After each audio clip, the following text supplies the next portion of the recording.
Angels and Demons and the Da Vinci Code are massive historic and scientific inaccuracies that often broke a more astute reader's willing suspension of disbelief. But that's not to say that Da Vinci Code or Angels and Demons weren't entertaining in their own right. They both delivered fairly compelling suspense, even if it came at the cost of some factual accuracy. Okay, a lot of factual accuracy. But they were pieces of fiction. They may not have been classics, but they were pretty entertaining to read. So how does Dan Brown's new novel, The Lost Symbol, measure up? Well, let's find out.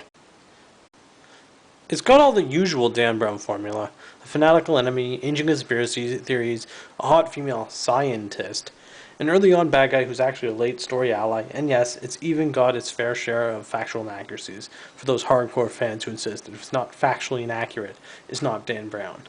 Of course, how much it follows this formula may itself be a criticism of the book, but I'm not going to criticize it for that alone. No, there's much worse things I can criticize this book for. For starters, the characters all suffer from the same kind of obfuscating personality flaws that are only present in badly written suspense novels. Characters will regularly forget to mention details until the exact moment when it would be of maximum shock value. And I'm not talking small details here like Langdon forgetting an ancient symbol he once saw. I mean plot-altering details that no one in their right mind would or could forget short of blunt trauma to the head. I feel cheated when an author purposely leaves out critical details that are anything but ordinary, and then just drops them in unceremoniously and expects the reader to be shocked. The other thing that annoyed me about this book is Brown's fumbled attempts at foreshadowing. While the skills writer can subtly hide their plot points amongst the finer details of the story, Brown uses such a heavy hand in his writing, it's impossible not to figure things out almost immediately. Anything that's even slightly foreshadowed is instantly and easily recognized as a critical plot element. The identity of the main villain particularly became so blatantly obvious as the novel progressed that I was stunned that anyone would treat this as even a remotely startling revelation. It seems the only way Brown can keep a secret from the reader is to deliberately tell them nothing. Now that I've gotten some of the literary points out of the way, let's talk about the facts. If you've read The Da Vinci Code or Angels and Demons, or really any of Dan Brown's novels, you already know that he has a little problem with facts. In keeping with trends, The Lost Symbol is no different. For example, one point in The Lost Symbol required Langdon to turn an object 33 degrees, which he does by turning the object to the right, i.e. clockwise, which has the desired effect for the plot. But degrees are measured counterclockwise, so turning the object to the right would be to turn it to negative 33 degrees, a basic error that would have taken all of 2 seconds to correct. Okay, now I admit that's a bit nitpicky and an extremely unimportant point, but that's just one small example of the errors in The Lost Symbol.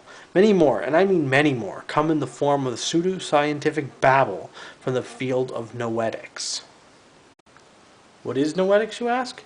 It's a field one of the characters affectionately describes as philosophy meets science. It's bullshit. I promise you, if you have any knowledge or respect for science or philosophy, you're going to cringe every time noetics is brought up. But let's move away from all that crap for a second. Sorry, I meant noetics. Dan Brown also includes some references to Wikipedia in his writing, but just listen to these passages that characters are supposedly reading from the online encyclopedia. To ensure this powerful wisdom could not be used by the unworthy, the early adepts wrote down their knowledge in code, cloaking its potent truth in a metaphorical language of symbols, myth, and allegory. To this day, this encrypted wisdom is all around us, encoded in our mythology, our art, and the occult texts of the ages. Unfortunately, modern man has lost the ability to decipher this complex network of symbolism, and the great truth has been lost. Then, a little bit later on, according to legend, the sages who encrypted the ancient mysteries long ago left behind a key of sorts, a password that could be used to unlock the encrypted sequence. The magical password, known as the verbum significatium, is said to hold the power to lift the darkness and unlock the ancient mysteries, opening them to all human understanding. Who writes a Wikipedia article like that? Nobody fucking writes like that. This kind of purple prose is more likely found in books on astrology or ghosts and goblins or some other form of pseudoscience. It's certainly not what I'd expect to read on Wikipedia, or any encyclopedia for that matter.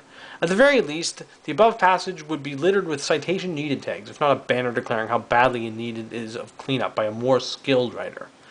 I don't know, it's like Dan Brown just said to himself, well, people know I don't fact check anyway. I may as well just make up whatever I want.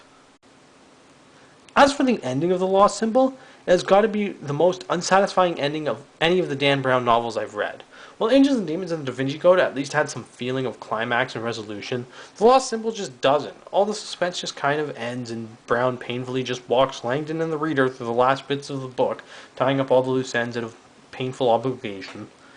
Even the way he ties up the loose ends is unsatisfying, and if you're like me, you'll probably just think that the entire adventure was one giant waste of everyone's time.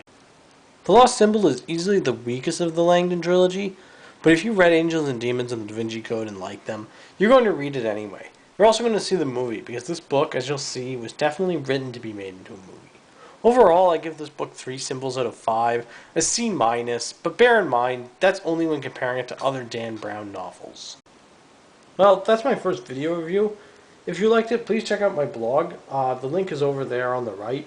I usually do these in writing because I'm more comfortable in writing, but who knows, maybe I'll do some more in the future. That's it for now.